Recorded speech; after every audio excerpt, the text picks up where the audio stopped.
Jesus was transfigured before them, and his face shone like the sun, and his garments became white as light. And behold, there appeared to them Moses and Elijah talking with him. The transfiguration of Jesus shows us a picture of Jesus in all of his supernatural glory as the Son of God before his death and resurrection. And Jesus took with him his three key disciples, Peter, James, and John. But he took them not simply to give them a great show. He did it to prepare them for the cross. His cross and their cross, their crosses. And Jesus wanted those three main disciples to see him in his supernatural glory because he was about to enter into a supernatural battle, a battle of good versus evil, of light versus darkness, of Jesus Christ versus the devil that was about to take place on the cross. And Peter, James, and John needed to have their eyes open to the reality of this spiritual, supernatural battle for two reasons. First, to understand the cross properly, so that when it came, they would not fall away. And secondly, so that they would be able to endure suffering and even martyrdom when it was their turn to accept the cross.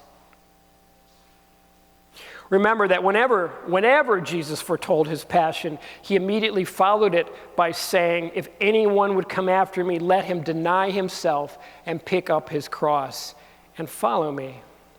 And Christian tradition teaches that all the apostles, except John, became martyrs. And throughout the history of the church, there have been countless others. As Catholic Christians, we also need to see that we are in a supernatural battle between good and evil, between light and darkness. St. Paul in Ephesians chapter 6 put it this way. He exhorts us to, quote, be strong in the Lord and in the strength of his might. Put on the whole armor of God that you may be able to stand against the wiles of the devil. For we are not contending against flesh and blood, but against the principalities, against the powers, against the world rulers of this present darkness, against the spiritual hosts of wickedness in the heavenly places. And I tell you, to me, Paul's words make more sense to me every day. Because to me, this supernatural battle that he describes is the only explanation that I can find for the craziness, for the mayhem, for the societal breakdown that we see happening all around us. Those of us who are on the side of the church, on the side of the gospel of life, as St. John Paul II called it, find ourselves more and more embattled. As we faithfully follow Jesus and hold fast to the church, we can expect to feel pressure to compromise our Catholic principles. Therefore, to persevere, we will need to have a strong vision of the supernatural power and glory of Jesus Christ. And we will need to rely on him, on each other, and on Christ the King. Here at Christ the King, we have a responsibility to uphold the truth and beauty of the Catholic faith against a world that desires to marginalize it, if not abolish it altogether. And all of us, this is what you got to get your head around. All of us, by the simple virtue of our baptism and confirmation, are called into this struggle. The fact that we are Catholic means that the battle is already upon us, whether we like it or not. And one powerful way we can witness to the world is to proudly and unashamedly live our Catholic faith and continue to build Christ the King Parish as a haven for faithful Catholics. That is what it is to me. When I am here on this campus, I feel a peace and a joy that I don't find out there, even if nobody else is here, but especially when everyone's here. And we need to continue to build and strengthen and establish Christ the King Parish as a haven for faithful Catholics. We have nothing to apologize for. We can be proud of our Catholic values, of our Catholic traditions, of our Catholic families, of our Catholic history. And we need to deepen and build upon the strong foundation that has already been laid here for us by Father Ed.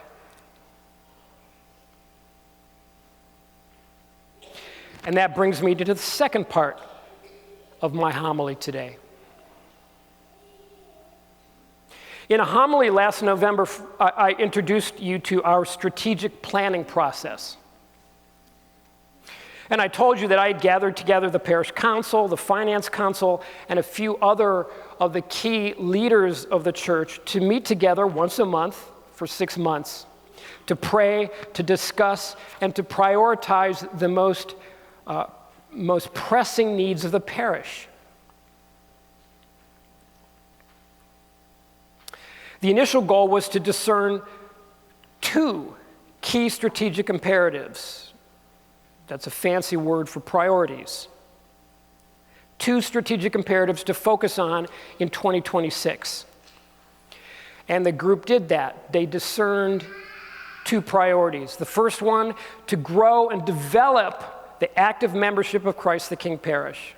And secondly, the second one being to grow and stabilize the yearly financial support that flows into Christ the King. And to put these priorities into action, we established 2 teams that we call Team 1 and Team 2. Team 1 is focused on member growth and engagement and is led by Ellen Johnson. Team 2 is dedicated to strengthening and stabilizing our financial support and is led by Larry Beam. Ellen and her team have created a parish survey to help them shape their work. We believe that the most thorough, efficient, and productive way to conduct this parish survey is to do it right now, during the Mass. So we are asking each household to complete the survey. Those of you who are 21 years of age or older but are still living at home should also, since you're an adult, you should also fill out a survey. We want to know your opinion too. And the surveys, along with pencils, are located at the ends of each pew, both ends at each pew. So if you're sitting on the end of the pew, please pass those down. Remember, it's a survey per household, per family.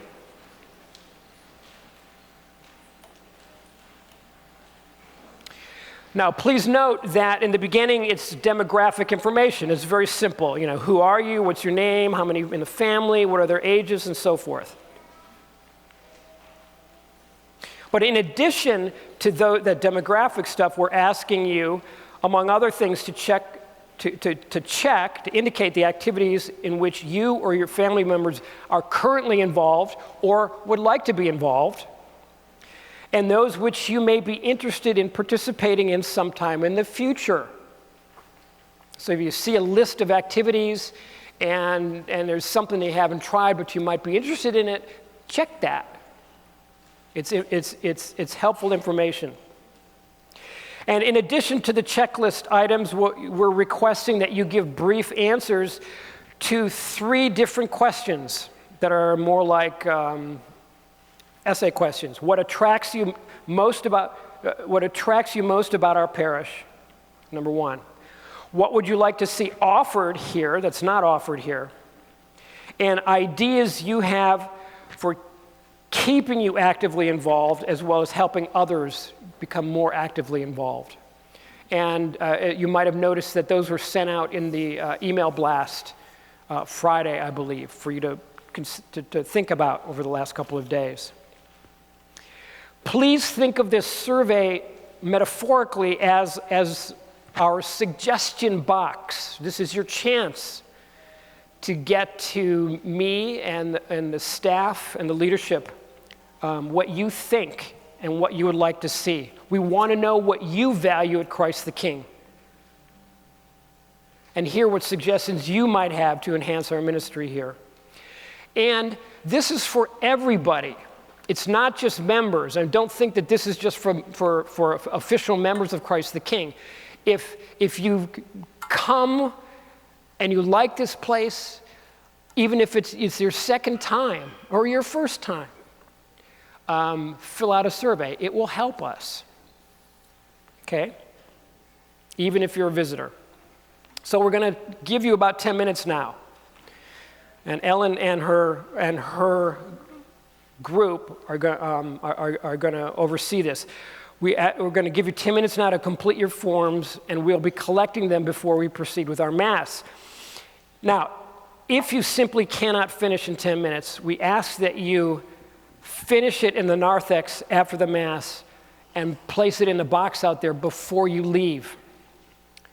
You know, nothing personal, but we know that despite the best intentions, most people that take things like this home put them aside on the counter, and then they forget about them all week until next Sunday. So please complete the survey today, and it won't take that long.